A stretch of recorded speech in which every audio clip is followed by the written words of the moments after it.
생각하는 황소 같은 경우에는 심화로 굉장히 유명한 학원이잖아요.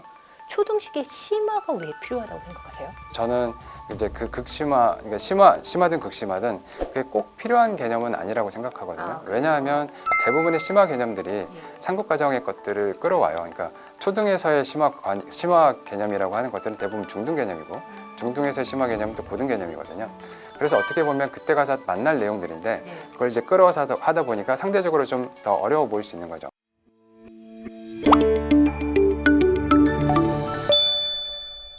선행에 대해서는 조금 더 말씀을 해주시면 좋을 것 같아요. 아, 많은 분들이 어머님들이 선행이 고민하는 아무래도 부분이어가지고 고민이 많이 되실 것 선행에 같은데 대한 질문 정말 많이 받으시죠?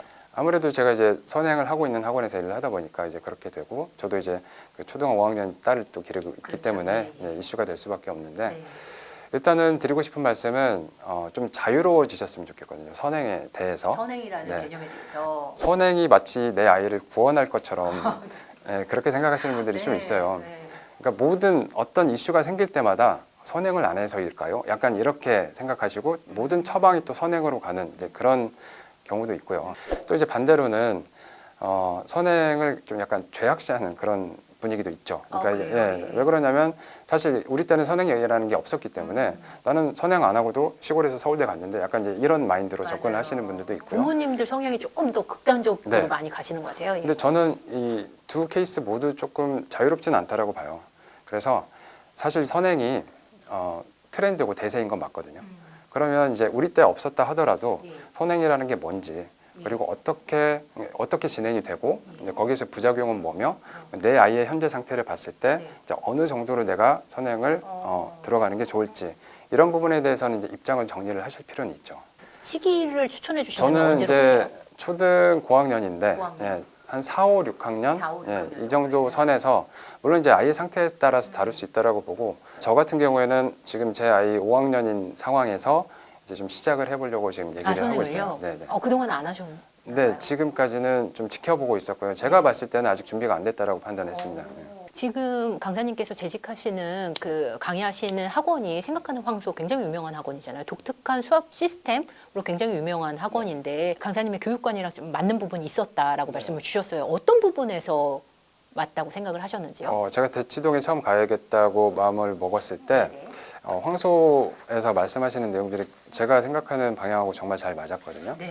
그러니까 혼자서 자기가 끙끙거리면서 문제를 풀었을 때 생각하는 힘이 발휘가 되고 개념이 정교해지는데 보통 이제 그런 식으로 진행이 되지 않잖아요. 대부분의 이제 사교육 기관에서는 이제 아무래도 빨리 진도를 빼야 되기 때문에 그걸 그렇죠. 기다려줄 여력이 없는 거죠. 예. 그런데 여기는 좀 달랐던 거예요.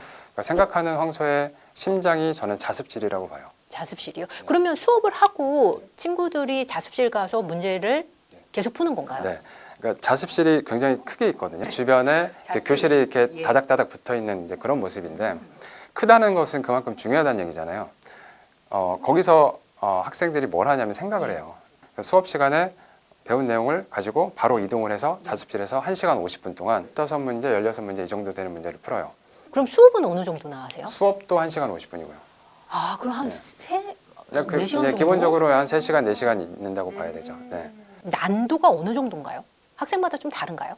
우리가 이제 흔히 생각하는 심화 문제집보다는 조금 더 어렵다라고 생각을 하셔도 될 심화 것 같아요. 문제집보다 조금 어려운 물론 이제 수준이에요? 섞여 있기도 한데 네네. 일반적으로는 어렵다고 보시면 될 것 같아요. 그 문제를 놓고 풀릴 때까지 계속 푸는 거죠? 그렇죠. 이제 해결할 수 있는 문제를 미션 문제로 만들었기 때문에 온전하게 그 문제랑 이제 마주하는 거죠. 자습실에서 네. 혼자 그 문제랑 끙끙거리면서 싸우기 때문에 황소라는 이름이 지어진 거죠? 그 상황에서는 사실 문제를 마주하는 거 말고는 할 게 없어요. 누가 도와주지도 않기 때문에 정말 이렇게 딱 둘이 마주하는 그 순간이 만들어지거든요. 그리고 방금 배웠던 내용하고 지금 이 문제하고 어떻게 관련이 있는 건지 계속 연결시키려고 또 노력을 해야 돼요. 그리고 틀렸을 때는 이게 왜 틀린 건지를 누가 알려주는 게 아니기 때문에 내 사고 과정을 처음부터 내가 돌아봐야 되는 거죠. 그러면은 문제를 다 푸는 친구도 있겠지만 그렇지 못하는 친구도 있을 거잖아요. 그렇지 못하는 친구들은 어떻게 되나요? 이제 1시간 50분이라는 시간 제약이 있기 때문에 그 안에 완성을 하면 이제 완성이라고 표시를 해주거든요. 근데 이게 완성이 안 될 수도 있죠. 그러면 이제 완성이 안 됐다라고 표시를 또 해줘요. 완성이 안 된 걸 표시하는 표시를 해주고요. 그걸 이제 다음 시간까지는 꼭 해오라고 하는 거죠. 집에 가서, 집에 가서? 비슷한 과정을 반복을 해서 이제 해결을 해가지고 오는 거예요. 지금 코로나 때문에 그렇기는 한데 원래는 자습실에 다시 와서 거기서 채점을 받아야 돼요. 그러니까 기본적으로 황소 교재 같은 경우에는 황소 안에서만 채점이 가능해요. 원래는. 그러니까 정답이 없는 거잖아요. 정답지가 없는 네, 거잖아요. 그렇죠. 네, 정답지가 없습니다. 독특한 거는 질문을 받지 않으시잖아요. 그게 이제 그 직면을 요구를 하는 거죠. 왜 그러냐면 보통 학생들이 다른 학원에 다니다 온 경우에 그 상황 자체를 좀 못 견뎌하는 경우도 있어요. 보통은 모르겠어요. 그러면 4번 풀어주세요. 그럼 네, 이제 5번 끝까지 답이 풀어주세요. 나올 이런 때까지 거죠. 같이 옆에 앉아서 이렇게 해주는데 이해가 될 때까지 반복을 하고 이렇게 하잖아요. 근데 그게 이제 어떻게 보면 학습 효과가 좀 떨어지는 거죠. 그러니까 결국은 자기가 그 문제에 직면을 하고 이제 힘들고 오래 걸리긴 하더라도 그거를 스스로 넘었을 때 그게 분명히 그게 이제 자기의 그 실력이 되는 건데 그러면 이렇게 혼자 끙끙거리는 연습이 어떤 면에서 중요하다고 보세요? 뭐냐면 도망갈 수가 없는 상황인 거잖아요. 네. 어떻게 보면 가혹하다고 볼 수도 있기는 한데 그게 좀 무서울 수도 있을 것 같아요. 그렇긴 한데 학생들이 또 의외로 재밌어요. 이게 약간 좀 재밌어요? 게임 같은 그런 느낌을 주기 때문에 근데 생각하는 황소 같은 경우는 공부를 잘하는 친구들이 많이 가잖아요. 이제 맨 처음에 시험도 입학 시험도 있는 걸로 알고 있는데 그러면 공부를 잘하는 친구들한테만 이게 적합한 방식이 아니냐라는 의견에 대해서는 어떻게 생각하세요? 굉장히 민감한 질문인데요. 네. 그런가요? 일단은 그 아까 말씀드렸던 직면하고 연결하고 성찰하는 이 과정들 자기의 생각하는 힘을 최대한 발휘하는 과정이 쉽지 않은 과정인 건 맞아요. 수학을 좀 하는구나 이런 느낌을 주는 학생들이 많기는 하거든요. 수학 좀이 아니라 완전 잘하는 친구도 아닌가요? 저는 매일 봐서 그런지 미숙하시니까. 잘하는 정도, 잘하는 정도인 것 같은데 저는 기본적으로 방향은 그렇게 가는 게 맞다라고 생각을 해요. 그러니까 이제 뭐 내가 내 아이가 황소 입학을 못했다 하더라도 기본적으로는 자기가 생각하는 힘으로 이끌어가는 공부를 하는 건 맞거든요. 그렇다라고 하면 집에서도 사실은 그런 비슷한 환경을 만들어줄 수 있다라고 보는데 아까 말씀드린 것처럼 그 심화 문제라고 하는 게 남들이 다 말하는 그 심화 문제가 아니라 내 아이가 조금 힘들어하면서 한 70% 정도 정답이 나오는 그런 교재를 가지고 스스로 도전을 하게 하는 거죠. 그리고 부모님도 뭐 도움을 주지 않는 거예요. 그리고 만약에 조금 필요하다라고 하면 적절한 피드백 정도는 줄 수 있겠죠. 그런데 이 피드백을 준다는 것은 설명을 해주는 게 아니라 이것과 관련된 개념을 제시를 한다든지 아니면 문제에서 해석이 필요한 부분에 대해서 밑줄을 쳐준다든지 이 정도를 말씀을 드리는 거예요. 집에서 혼자 푼다? 그러면 질문을 어느 정도까지 받아줘야 되고 어느 정도 기다려줘야 되는 건가요? 그 부분이 사실은 어려운 부분이고 개인차가 좀 있는 부분이 엄마표 수학을 하는 분들 같은 경우 이 부분에서 막히거든요. 왜 그러냐면 이제 집에서 공부를 하면 아이들 입장에서는 공부 몸이 온전히 발휘가 안 되죠. 그러니까 학원이나 학교 같은 데 가면 공간이 주는 어떤 그런 효과가 있잖아요. 그래서 여기는 내가 공부를 해야 되는데야 라고 해서 그냥 공부 몸이 나오는 거죠. 근데 이제 거기 집에서는 그게 이제 헷갈리는 거예요. 엄마 입장에서는 나는 이제 선생님이 됐는데 아이 입장에서는 아직 공부하는 내가 안 나온 거예요. 그러다 보니까 이제 서로 이제 감정이 좀 상하는 경우가 생기는 하는데 여기서부터 여기까지는 반드시 네가 풀었으면 좋겠어. 그리고 시간은 이렇게 줄 거야. 이 시간 동안은 질문도 안 돼.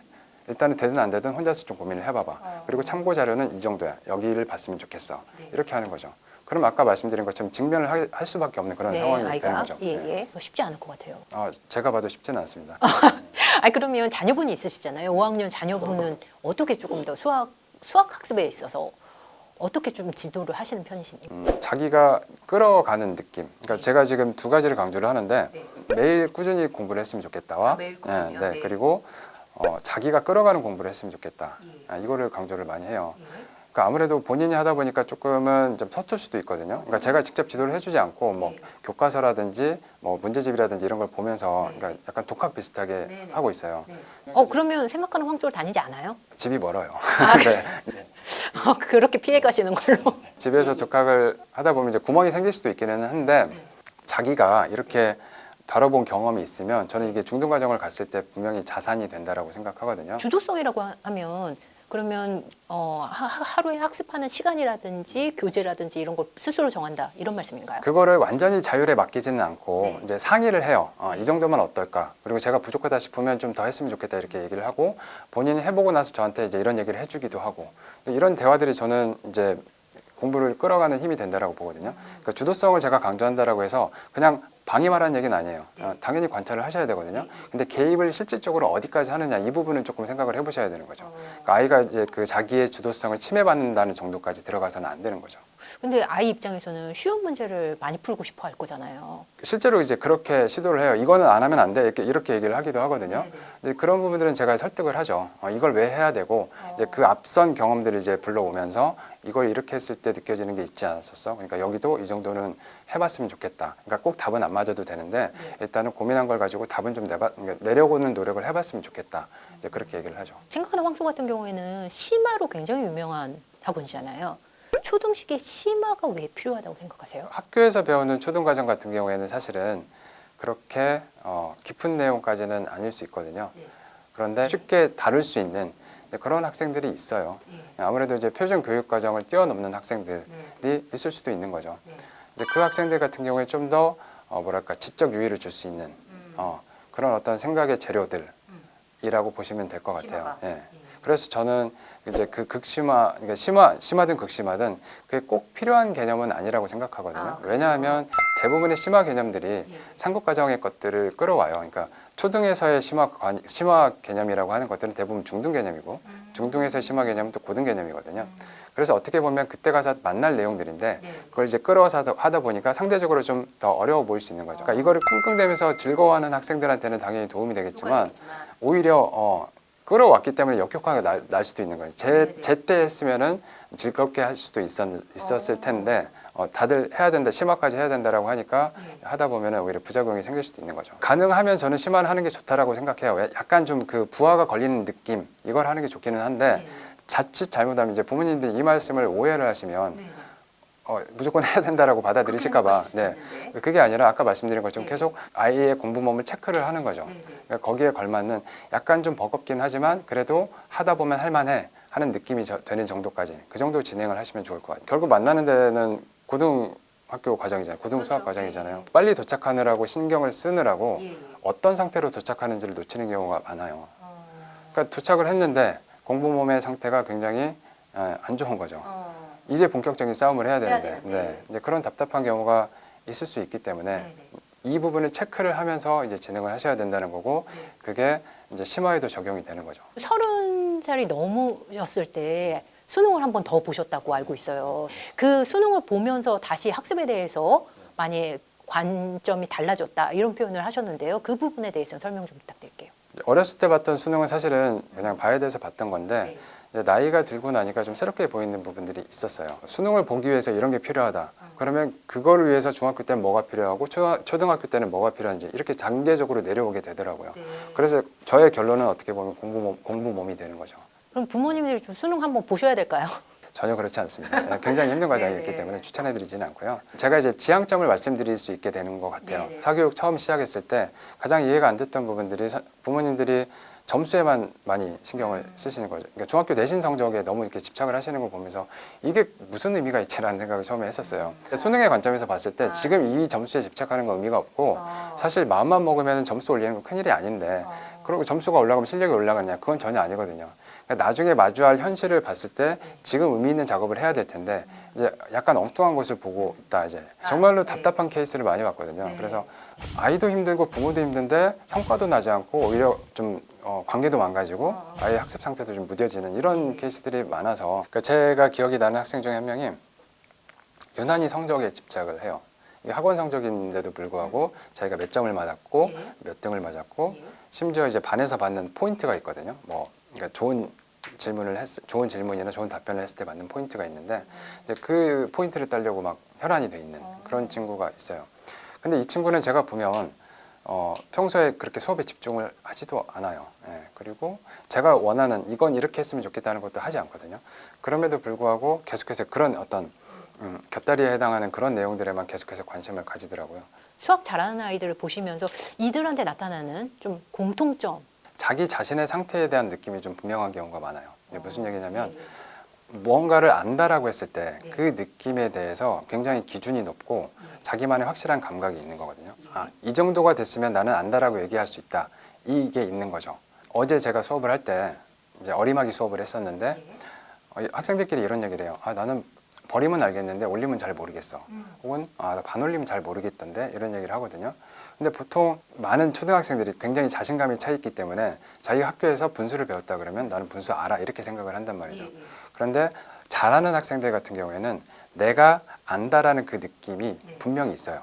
자기만 아는 그런 느낌이 있는 거거든요. 그러면 모르는 거를 채우려고 하겠네요. 그렇죠. 아무래도 자기의 상황에 대한 분석이 되기 때문에 내가 지금 뭘 해야 될지를 알게 되는 거죠. 그러면 그거는 연습을 통해서 그렇게 됐다고 생각하세요? 아니면 타고난 부분이 있다고 생각하세요? 어느 정도 타고난 부분도 있을 수 있기는 한데 그러니까 저는 그런 식으로 좀 그런 쪽으로 유도를 많이 하셨으면 좋겠거든요. 그러니까 제가 학생들한테 많이 하는 얘기들 중에 하나가 자기의 모습을 좀 관찰하려고 노력을 해라. 그리고 특히 제가 강조하는 거는 잘 안 될 때 내 반응이 있거든요.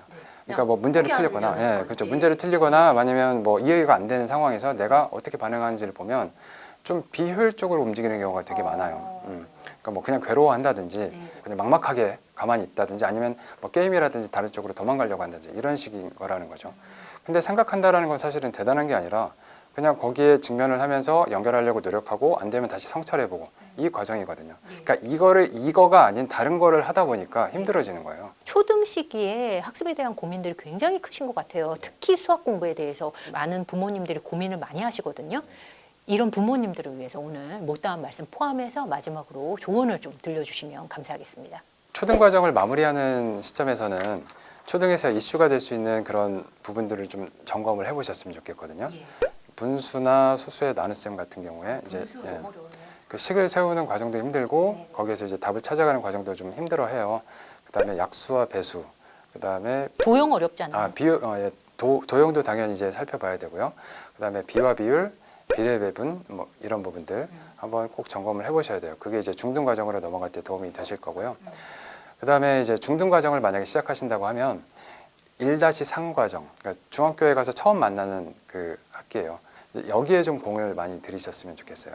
이제 수포자가 많이 생긴다고 하는 그런 구간들이 있잖아요. 그 이제 여러 구간들이 있기는 한데 제가 봤을 때 간극이 가장 큰 구간이 여기거든요. 초등에서 중등으로 넘어가는 새로운 약속들이 많이 등장을 하게 되고 갑자기 음수라고 하는 새로운 세계가 열리고 그걸 또 계산을 해야 되고 이제 이런 좀 다채롭게 좀 어려운 상황에 좀 빠지게 되는데 이제 그때 그 새로운 세계를 어떻게 흡수하느냐가 뒤에 이어지는 과정에 영향을 많이 주거든요.